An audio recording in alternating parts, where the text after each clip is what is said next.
Hello there, you're watching All 24 News World News Program. To the headlines. In Gaza, occupation forces bombed Al-Aqsa Martyrs Hospital in Deir al-Balah. Hamas calls it a war crime, while international scholars warn genocide is unfolding in the Strip. Also on news in Libya, urgent talks are underway to head off a new war in Tripoli.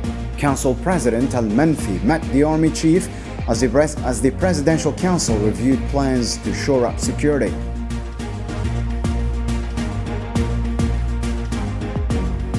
Coming up next tonight, at the SCO Summit, China called for a fair global order and an end to intimidation. Putin backed the push for a new system and said Moscow remains in close contact with Tehran on Iran's nuclear program.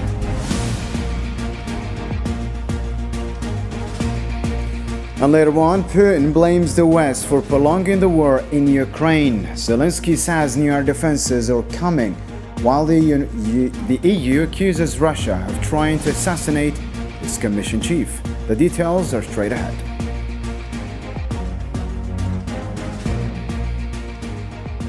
Hello again and welcome back to the program. First off in our news tonight, in Gaza Strip, Zionist strikes hit the outpatient clinic at Al-Aqsa Martyrs Hospital in Deir al-Balah on Monday, wounding both patients and civilians.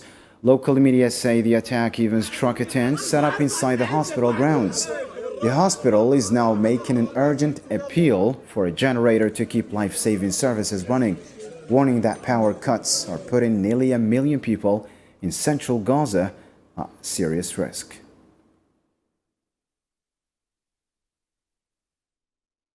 In response, Hamas has condemned the strike on Al-Aqsa Martyrs Hospital, calling it a flagrant war crime. In a statement Monday, the movement urged the international community to step in and stop what it described as Netanyahu's brutal genocide against Palestinians. Hamas also demanded protection for civilians and hospitals and called for the occupation to be held accountable for violating international law.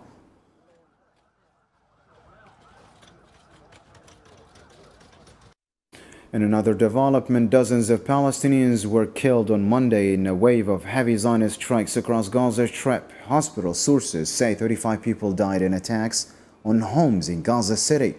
In the center, 4 members of one family were killed in Al-Burij camp and another in Deir al-Balah. 5 more were killed when airstrikes hit tents sheltering the displaced in Khan Yunis. Meanwhile, Zionists fire on people waiting for aid killed 13. 8 near distribution centers in Khan Yunis and Rafah, and 3 south of Wadi Gaza, as well as 2 more near Beit Lahia in the north.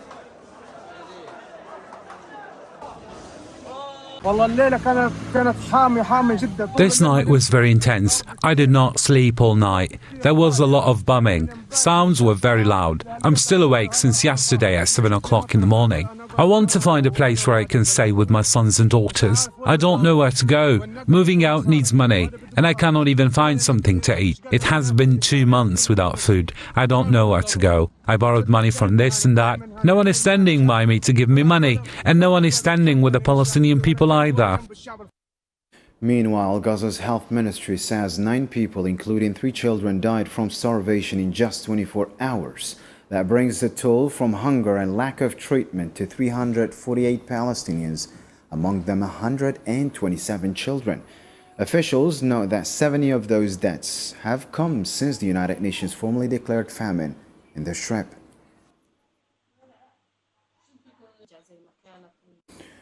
The Euro-Mediterranean Human Rights Monitor says Israel is tearing through Gaza's neighborhoods, demolishing nearly 300 homes a day in Jabalia and Gaza City, and using internationally banned weapons. The group reports a surge in car bombs since Friday, about 15 vehicles daily, each packed with around 100 tons of explosives, enough to wipe out 20 homes at once. It also accused the international community of complicity, saying world powers are providing legal cover for Israel's crimes. For its part, the world's top body of genocide experts has delivered a damning verdict. The International Association of Genocide Scholars, the largest organization of its kind, announced Monday that Israel's actions in Gaza meet the legal definition of genocide. The group said the standards required under international law have been fulfilled, with its presidency formally approving a resolution to confirm the finding. International Association of Genocide Scholars has passed a resolution declaring that Israel's policies and actions in Gaza meet the legal definition of genocide as found in the Genocide Convention, and that these policies and actions in Gaza constitute war crimes and crimes against humanity. In another story, U.S. media reported that Washington has suspended visa approvals for all Palestinian passport holders. The restrictions, rather than those imposed under Trump, bar Palestinians from traveling to the United States for medical care, studies, or business.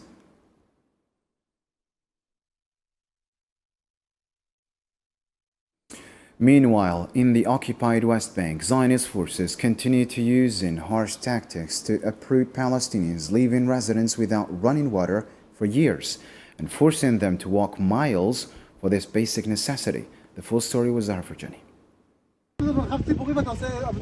Under the watch of a heavily armed Zionist soldier, a group of settlers attacks a water pipeline. Sadly, this isn't an isolated incident. Such assaults are common across the West Bank. Their aim is simple: cut off villagers from drinking water, pressure them to leave, and take over their land. Palestinians are left with few options. They travel long distances to collect water or pay high prices for truck deliveries just to survive the ongoing crisis. They break the pipelines over and over again. We've repaired them many times, but they also destroy the pressure valve and the handle that controls the flow.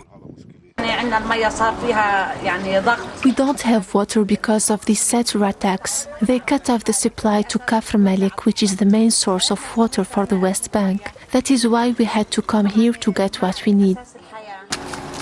It is a grueling situation for Palestinians in the West Bank, especially villagers watching their water resources dry up. Irrigation becomes impossible. Farmland turns barren, crops wither, and livestock are left to die of thirst. If the settlers keep attacking, we'll face a water conflict worse than the one over occupation itself. This isn't about cutting water supplies. It's also about security, about economics, and part of a systematic plan to drive people out. Water shortages have been a daily reality for Palestinians for years. Across the West Bank, rooftop tanks are a necessity, storing rainwater or expensive trucked-in water because the network is so unreliable. Now settler attacks have made things even worse, and it's not just villagers that are struggling. Even major cities like Ramallah face growing shortages, forcing residents to rely on public taps. Moving on to another story. Algerian President Abdelmajid Tebboune chaired a meeting on preparations for the 4th Intra-African Trade Fair set for September 4 to 10 in Algeria. The event is expected to host over 2,000 exhibitors and attract more than 35,000 visitors.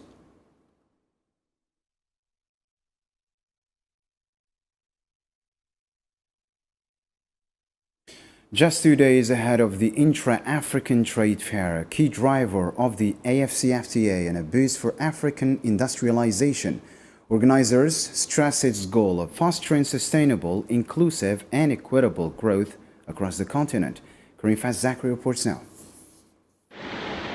From September 4th to the 10th, 2025, all eyes will be on Algiers as the city welcomes the 4th edition of the Intra-African Trade Fair, IATF, at the Exhibition Palace in Pas-Maritime in Algiers. In fact, this is one of Africa's biggest platforms for trade, business, and economic cooperation. The IATF was first launched by Afreximbank in 2018 to support the rollout of the African Continental Free Trade Area, AFCFTA. Ever since, it's been held every 2 years, bringing together investors, entrepreneurs, and decision-makers who want to shape Africa's economic future. This year, the event is being organized by Afreximbank, the African Union Commission, and the African Continental Free Trade Area Secretariat, with Algeria proudly playing host. Their scale speaks for itself. Over 2,000 exhibitors representing more than 80 countries, and some 35,000 participants are expected to attend.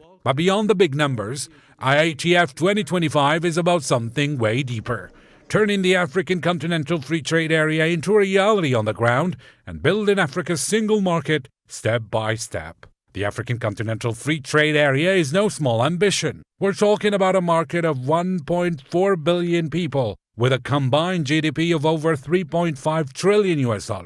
It's one of the most ambitious integration projects on the continent and a key pillar of the African Union's Agenda 2063. The goals are to raise intra-African trade to 30% by 2030, create an additional $450 billion in value, and improve incomes for more than 70 million people by 2035. IATF 2025 is designed to push that vision forward by creating one continental market for goods and services, easing the free movement of people and investments, and speeding up the process of building a continental customs union through harmonized trade policies. That's why this fair isn't just a business showcase. It's a real driver of Africa's economic integration. And for Algeria, hosting the IATF is a strategic move. It highlights the country's role as a key hub for African trade, boosts its economic partnership, and strengthens its diplomatic standing inside the African Union. In short, the Intra-African Trade Fair 2025 is indeed a catalyst for Africa's free trade future, and Algiers will be right at the heart of it. In other regional news, 16 people were injured Monday in a massive explosion at an arms depot in Misrata's Skirat area, northwest Libya. Emergency service spokesman Usama Ali said the injuries were minor, adding that the blasts had stopped and firefighting teams were working to contain the blaze.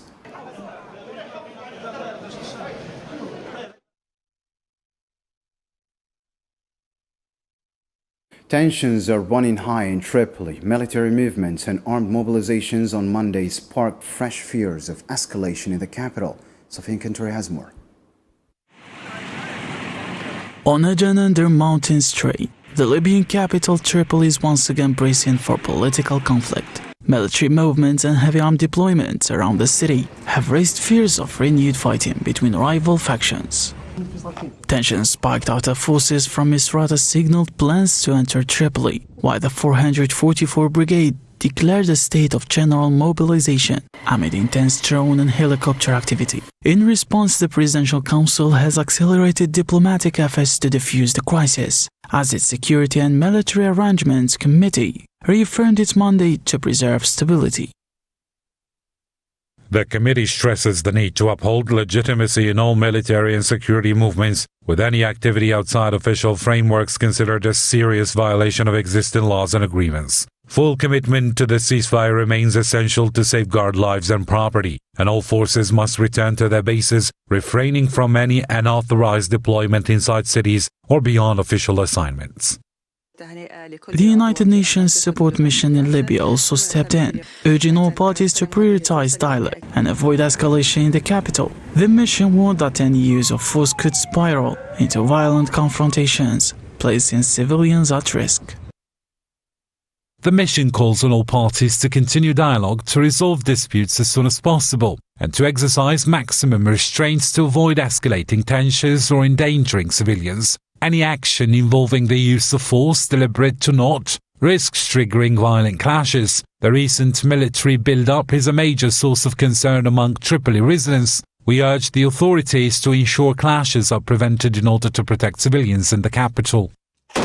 As Tripoli holds its breath, attention now turns to whether ceasefire efforts will hold or collapse onto another cycle of violence that has repeatedly undermined Libya's stability. Observers say only the unification of state institutions and the long-delayed parliamentary and presidential elections can finally pull the country out of its ongoing crisis.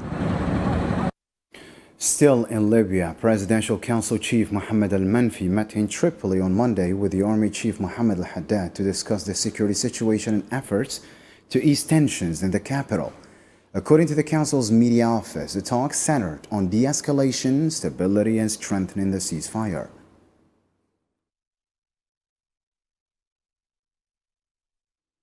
On a similar note, the Libyan Presidential Council Chief Mohammed al-Manfi met Monday with a municipal delegation from Tripoli to discuss ways to strengthen security, uphold the rule of law, and prevent renewed conflict in the capital. The Council said Manfi emphasized the need to consolidate the ceasefire, safeguard civilians, and create conditions for national dialogue and political progress. The delegation, for its part, pledged full support for unity and a rejection of violence.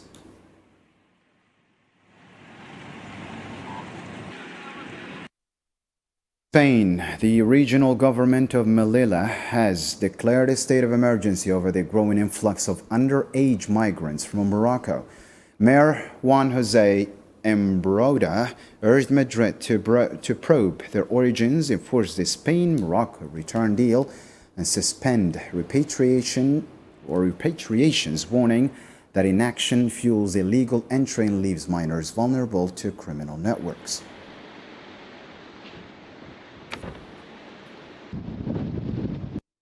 Another topical news story, Chinese President Xi Jinping on Monday urged opposition to what he called Cold War thinking and intimidation in global affairs. Speaking at a Shanghai Cooperation Organization summit in Tianjin, he called for building an international order founded on justice.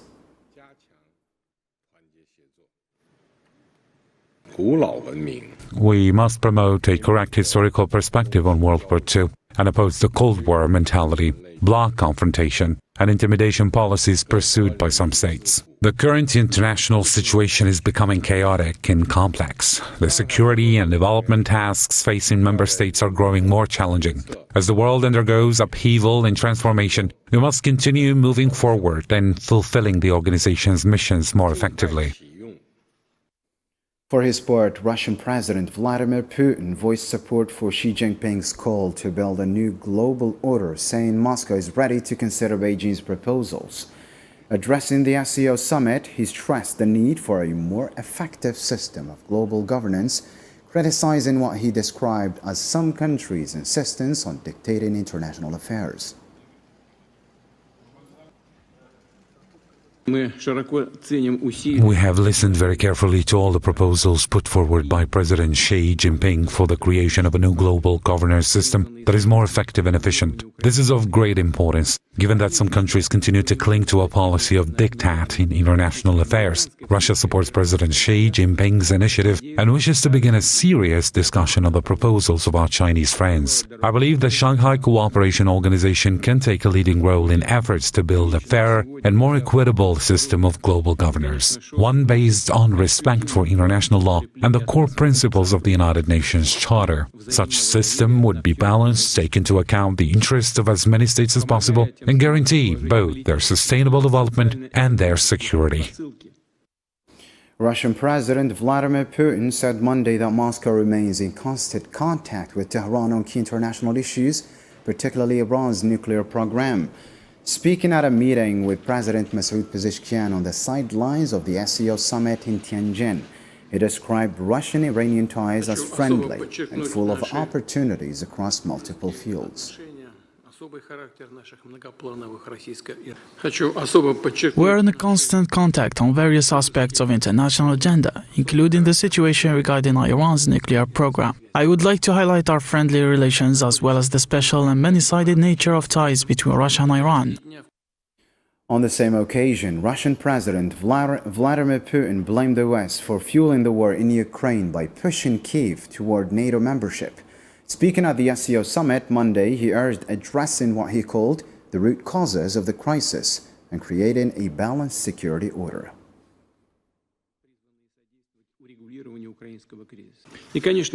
I'd like to use this opportunity to say that Russia uses the same approaches regarding the crisis in Ukraine. I will remind you that this crisis was created not as a result of Russia attacking Ukraine. It emerged as a result of a coup d'etat in Ukraine that was provoked and supported by the West. What followed were armed attempts to suppress the resistance of the regions of Ukraine and people of Ukraine who did not accept the coup d'etat. Still in relation to the war in Ukraine, President Volodymyr Zelensky said Monday that Kyiv is expediting the delivery of new air defense systems to counter missile threats.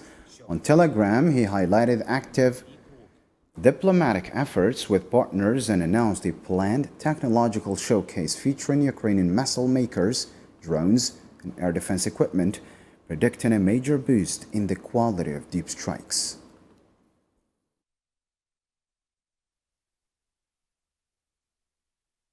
We are accelerating the supply of additional air defense systems and relying on our diplomats' active engagement with partners. We are preparing a tech showcase featuring Ukrainian missiles, drones, and air defense tools while boosting production. The quality of Ukraine's deep strike is expected to improve significantly. In the same context, European Commission President Ursula von der Leyen reaffirmed the EU's commitment to using frozen Russian assets to support Ukraine and its neighbors. Speaking Monday alongside Lithuania's president, she said the bloc had generated 3.7 billion euros in unexpected profits from these assets earmarked for Kyiv. As you know, what we do right now, we take the windfall profits from the mobilized assets and we directly channel them to Ukraine, either for defense matters or for reconstruction matters.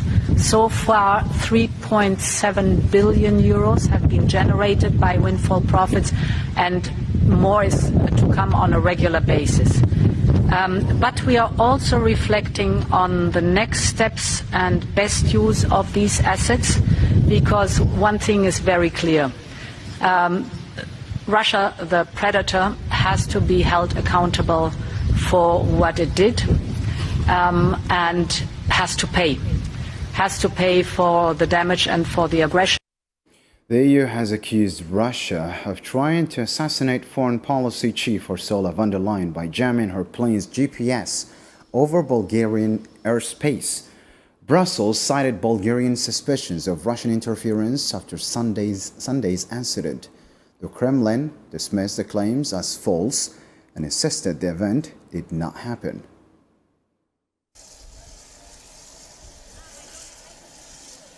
We can indeed confirm that there was GPS jamming, but the plane landed safely in Bulgaria.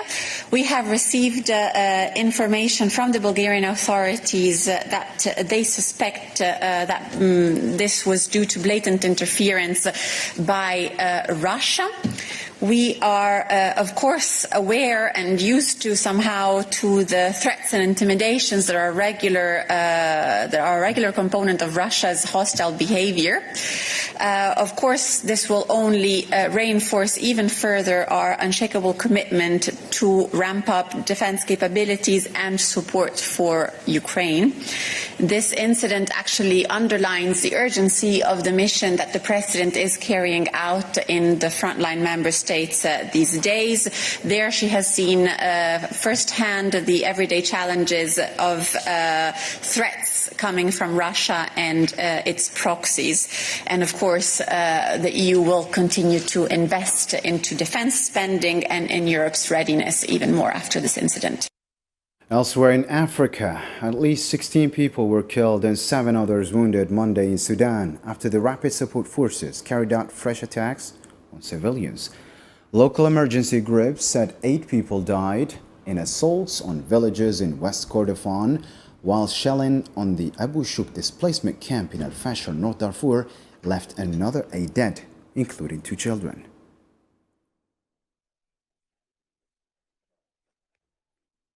And finally, in our news, more than 800 people were killed and over 2,700 injured after a 6-magnitude earthquake struck eastern Afghanistan Sunday evening, followed by at least 5 aftershocks.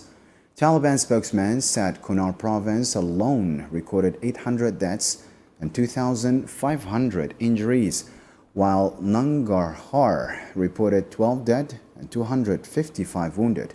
Officials warned the toll could rise as rescue efforts continue in remote, hard-hit areas.